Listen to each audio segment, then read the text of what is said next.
Donc, explication du travail préparatoire que vous devez faire avant que l'on aille étudier le cas du Nigeria et des problèmes liés à l'exploitation du pétrole en salle informatique la séance suivante. Alors, vous avez donc récupéré ce fichier texte sur Pronote ou sur votre NT, et donc, eh bien, il s'agit maintenant de faire ce travail. Alors, on vous demande d'abord, eh bien, d'apprendre à identifier des sources d'informations fiables, c'est-à-dire de faire la différence entre les sites sérieux et les sites moins sérieux qui ne vérifient pas leurs informations ou qui donnent de fausses informations. On vous demande d'abord d'aller consulter une page guide. L'adresse de cette page est ici.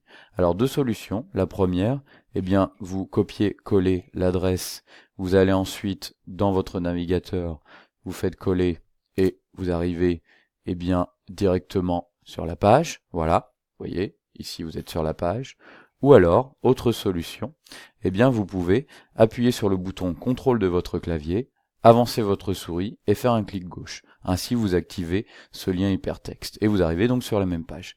Cette page vous explique donc comment faire des recherches sérieuses et efficaces sur Internet, quels sont les sites solides, quels sont les sites moins solides, quels sont les pièges à éviter, etc., etc. Donc on vous laisse bien lire et consulter cette page. Regardez surtout le début de la page, avec en particulier cet encadré, qui vous explique bien comment est-ce qu'on donne une source que l'on aurait trouvée sur Internet. Voici un exemple, on donne le nom du site, ou le nom de l'article, le nom de l'auteur, lorsqu'on l'a identifié, la date, et ensuite évidemment on donne le lien vers l'article ou la page Internet en question. Regardez également bien cette partie-là de la page, qui vous explique comment vérifier que la source est fiable ou non. Voilà. Alors ensuite, quand vous avez consulté cette page, eh bien vous allez ouvrir cette vidéo. C'est une vidéo Dailymotion. Donc pareil, CTRL, clic gauche. Voilà. Vous arrivez donc sur Dailymotion. Cette vidéo, vous voyez, elle a un titre, elle a une indication de date, et elle a un auteur, un éditeur, l'agence France Presse. Alors vous allez regarder cette vidéo dans son intégralité, et cela vous permettra de répondre aux questions. Les questions, les voici. Pourquoi les richesses pétrolières du Nigeria sont-elles une malédiction pour sa population? Vous indiquez bien ce que vous avez compris de la vidéo. Ensuite, on va vous demander de relever la source de la vidéo, le titre, l'auteur, la date et le lien internet. Alors, de la manière dont on vous a appris à le faire ici, de cette forme-là. Voilà. Vous avez évidemment toutes les indications nécessaires sur la vidéo pour bien référencer cette source. Et ensuite, on vous demande si cet auteur est une source fiable. Eh bien, à vous de faire une recherche. Vous allez sur Google, vous tapez donc Agence France Presse et vous regardez si c'est un éditeur sérieux, si c'est un auteur à qui on peut faire confiance. Et vous justifiez votre réponse. Ensuite, on va vous demander de faire une recherche sur Internet autour d'un autre pays, la Côte d'Ivoire. Et on va vous demander de regarder un petit peu l'exploitation du pétrole en Côte d'Ivoire et donc de trouver deux articles que vous considérez comme des sources fiables. Alors allons-y, on va aller par exemple sur Google et puis on va donc taper voilà exploitation pétrolière en Côte d'Ivoire. Allons-y. Donc voilà, on a tout un tas de sites internet, à nous de voir lequel peut nous sembler sérieux ou pas. Prenons par exemple celui-là, bataille autour des ressources pétrolières en Côte d'Ivoire. On va cliquer dessus et on va voir un petit peu vers quoi on va. Le Monde, Afrique, bon, le monde.fr, AFP, on a une date, voilà. On a donc des indications, des photos, etc., etc. Donc on a tout un tas de choses.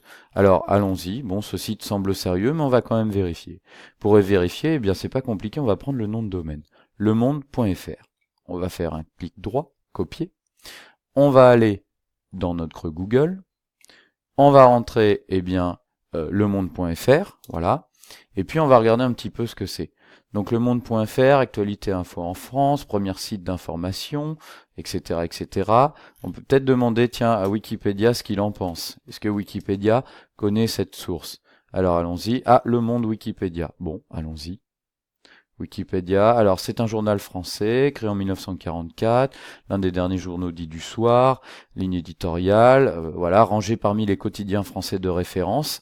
Donc ça semble être, vous voyez, une source intéressante puisqu'il est considéré comme une référence.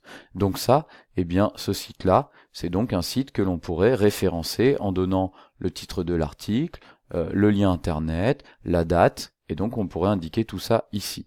À vous donc de trouver deux sites internet qui vous semblent fiables sur l'exploitation du pétrole en Côte d'Ivoire. Une fois que vous avez complété donc tout ce travail, eh bien vous allez le glisser sur un Padlet pour que je puisse le récupérer. Un Padlet, c'est un mur virtuel sur lequel on peut déposer des documents et ensuite le professeur peut les récupérer. Vous avez l'adresse du Padlet ici. Donc de la même manière, vous allez ouvrir ce Padlet. CTRL avec le bouton gauche, et donc vous arrivez sur le Padlet. Donc vous voyez, c'est comme un mur. Alors là, il est vide, bien entendu, et donc je vous demande de glisser, déposer votre travail complété. Donc vous avez rempli votre fiche, bon là elle est vide, mais ensuite vous la remplirez. Vous allez l'enregistrer sur votre ordinateur, dans un endroit identifié, voilà.